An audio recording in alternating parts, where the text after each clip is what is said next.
Hi friend, इस video में हम बात करेंगे संपत्ति अंतरण अधिनियम यानी ट्रांसफ़र प्रॉपर्टी एक्ट के सेक्शन 14 की, जो बात करता है रूल अगेंस्ट परपेचुइटी यानी शाश्वतता के विरुद्ध नियम।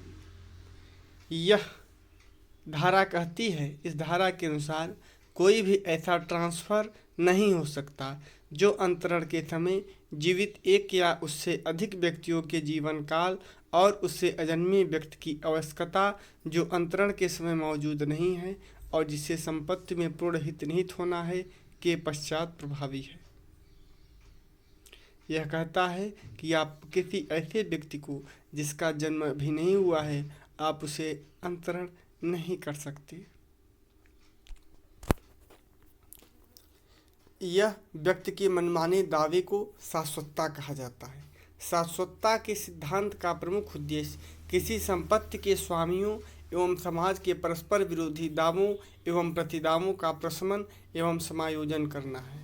टैगोर बनाम टैगोर 1872 नामक वाद में अंतरणकर्ता ने अपनी संपत्ति ए को और उसके बाद बी को पीढ़ी दर पीढ़ी के लिए अंतरित कर दिया। प्रिवी काउंसिल ने इसे शून्य घोषित कर दिया, परंतु यह अंतरण शाश्वत अंतरण का एक ज्वलंत दृष्टांत है। इन्हीं दोनों वर्गों के बीच सामंजस्य रखने का सिद्धांत शाश्वतता के विरुद्ध सिद्धांत कहा गया। इसके द्वारा वर्तमान स्वामी को पूर्ण स्वच्छंदता दी जा सकती है, परंतु एक निश्चित सीमा के बाद सामाजिक हित एवं नियंत्रण का प्राबल्य स्वीकार कर लिया जाता है।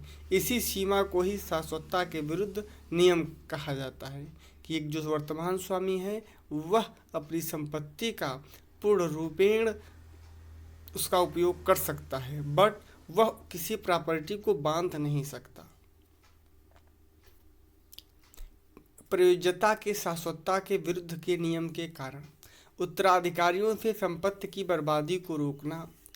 कोई व्यक्ति यही सोचकर किसी संपत्ति को बांधता है उसके उत्तराधिकारी उस संपत्ति को बर्बाद न कर सके, मृत्यु के बाद भी उस संपत्ति को भोग की इच्छा और अपने पारिवारिक स्वाभिमान की। शाश्वतता की निर्धारित अवधि जीवित व्यक्ति तथा अंतिम अंतर्ति की आवश्यकता तक की अवधि है। शाश्वतता के विरुद्ध नियम केवल भावी हित अंतरणों पर ही लागू होते हैं। इसके आवश्यक तत्वों में अंतरण, संपत्ति में हित का सृजन, एक जीवित या अनेक जीवित व्यक्ति तथा अंतिम अंतर्ति की आवश्यकता 18 वर्ष या 21 वर्ष आते हैं। इसके अलावा निम्न आवश्यक तत्व है। आवश्यकता का लाभ अंतरण के अंत में नहीं प्राप्त होगा। शाश्वतता की अवधि की गणना एवं प्रारंभ। शाश्वतता का निर्धारण वास्तविकताओं पर निर्भर नहीं होता। भारतीय विधि में अवधि के बाद गर्भकाल का लाभ अंतर्ति को नहीं प्राप्त होता। पूर्वहित समाप्ति के पूर्व या उस समय तक अंतिम अंतर्ति का जन्म हो जाना चाहिए। पारिवारिक बंदोबस्त, पारिवारिक बंटवारा, समर्पण तथा वसीयती मामलों में धारा 14 लागू नहीं होगी। किसी विक्रय या दान में ही धारा 14 लागू होगी। भारत में वयस्कता निर्धारण भारतीय वयस्कता अधिनियम के अनुसार 18 वर्ष किया गया है।